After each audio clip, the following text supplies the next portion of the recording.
important to keep our practices, conversations and encounters going during these unprecedented times, but also to value happenings such as this exhibition that advance our understanding of what we're going through. So I think this is more than simply an exhibition at this time. It's an exhibition that can help us understand in many ways the times we're going through.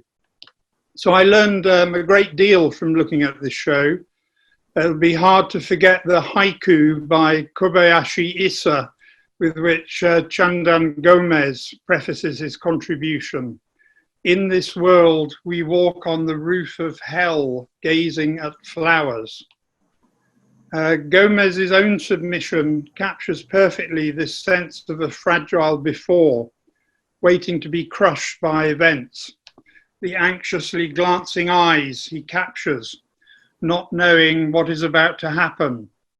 The emerald locus, held for a second in the palm of a hand, which is about to enfold and crush it.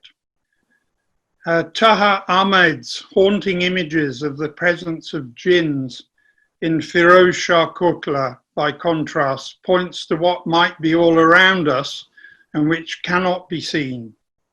These dynamic images convey the esoteric knowledges deployed, the use of photographs in divinatory procedures, and present us with the surfaces of photographs almost as membranes separating the seen from the unseen. Images such as these make me recall that greatest of all theorists of photography, Walter Benjamin's, who very much saw photographers as diviners. In a wonderful passage concerning the Parisian photographer Eugene Atget, he notes that, and I'm quoting, "It's no accident that Atget's photographs have been likened to those of a crime scene. But isn't every square inch of our cities a crime scene? Every passerby a culprit? Isn't the task of the photographer, descendants of the augurs and haruspices, to reveal guilt and point out the guilty in his pictures?" That's the end of that quote. I want to add that augurs divined by observing birds, and haruspices, or the haruspecs, divined by studying the entrails of animals. And it seems to me that Taha Ahmed seems to be a diviner, using his divinatory camera to study the diviners of Firoz Shah Kotla. Looking at this exhibition, the other theorist of photography and of the camera who came repeatedly to mind, and who I think can really help us here, is André Bazin. In one of the most perennially fruitful considerations of the spatiality of images, Bazin suggested that if paintings are characterized by a frame, then photography and film should be understood as imposing a screen. The frame established boundaries within which representation was organized, curling up inside if necessary. The screen had a quite different logic of cut-offness, where the camera was simply unable to see what fell off the edges.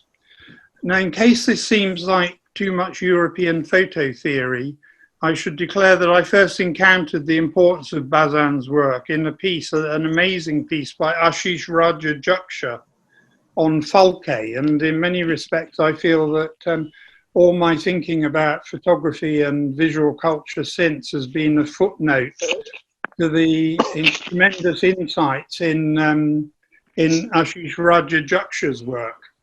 And I wanted to quote a paragraph from his very celebrated article, The Falke Era, which first published in that remarkable journal emanating from Baroda, Journal of Arts and Ideas. And the Ashish Rajajaksha quote goes like this: "The outer edges of the screen are not, as the technical jargon would seem to imply, the frame of the film image. They are the edges of a piece of masking that shows only a portion of reality. The picture frame polarizes space inwards. On the contrary, what the screen shows us seems to be a part of something prolonged indefinitely into the universe. A frame is centripetal, the screen centrifugal. So this is Ashish Rajajaksha's take on André Bazin. This opposition underpins the great insights of modernist photographic theory.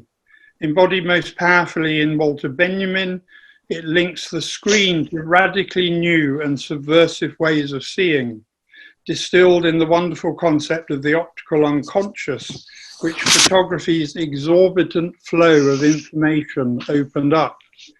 The arbitrariness of the screen offered a new visual logic, governed not by convention and expectation, but by new revolutionary alignments created by the world as it is. This contingency is, of course, another route into understanding the inevitability of encounter through photography that this exhibition underlines. So if we had more time, I think there's a lot more one could say about this connection between photographic contingency, which of course was a very important notion for Benjamin, and the possibility of encounter. And if we had even more time, we could extend that through into thinking about the consequences of that observation for Ariel Azoulay's work on the civil contract of photography. So Dinesh Khanna's exuberant studies in this exhibition of visitors to travelling photo studios in the Bhagoria Mela in Madhya Pradesh have a lot to say about this tension between frame and screen. In these studios, as in most studios globally, huge efforts are made to counteract the force field of the screen in favour of the centering magnetism of the frame. This, as contributions by Parthiv Shah and Martin Parr, also in this exhibition, show, also extends to the aesthetics of the selfie. In Dinesh Khanna's work, he alternates between paying homage to the local framed aesthetic, centrally placed whole bodies presented on the terms agreed with the sitters, and screen-like details, clutching sisterly hands, the adjustment of bangles, informal oblique shots before or after posing. Some capture what we might think of as candid shots, though candid as an aesthetic has now itself been monetized by Indian studios and generally means something quite different, a confected pose designed to allow the viewer to glimpse some fictitious quality of character that hides behind what is socially approved. Bazin's dichotomy of screen and frame seems to be further perfectly explored and finessed and clarified by the two final photographers I'll briefly comment on, David Bate and Abul Kalam Azad. David Bate used his computer malfunction. The bottom half of his laptop screen malfunctioned, and since he couldn't get it repaired during lockdown, he joined another screen to it. This visual loss and interference provoked him to make work that engaged the psychological conditions of lockdown, images foregrounding what Roland Barthes called the blind spot of off-screen space. If Bates' work explores the nature of the screen and its connection to photography and the kinds of amputated encounters we have through it, Abul's work might be thought of as heading in the opposite direction. His series, Sentimental, Fragmented Memories and Histories Trapped in a Kaleidoscope, positions his images and us, the viewers, in the comforting and claustrophobic tube of a metaphorical kaleidoscope, the jumbled images of the past sloshing in the circular space at one end, the eye of the viewer at the other. If the screen is predicated on newness, the unknown, the kaleidoscope is about the recombination of what has already been seen, but in new ways.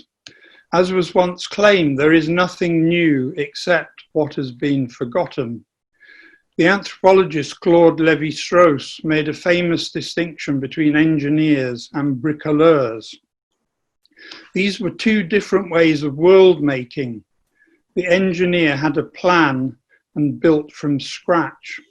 The bricoleur was a kind of handyman who built from what was already to hand, improvising with what he or she had, feeling their way along familiar materials, but imagining new uses and outcomes. Jacques Derrida famously critiqued Lévi-Strauss, concluding that we have never been engineers.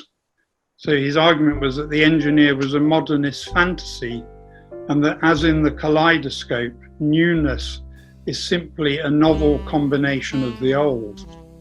That was also the message of Benjamin's insistence that photography is a kind of modern divination, and is a conclusion that much of the truly excellent work in this exhibition supports. So thank you very much for your attention, the honour of inaugurating this truly outstanding exhibition.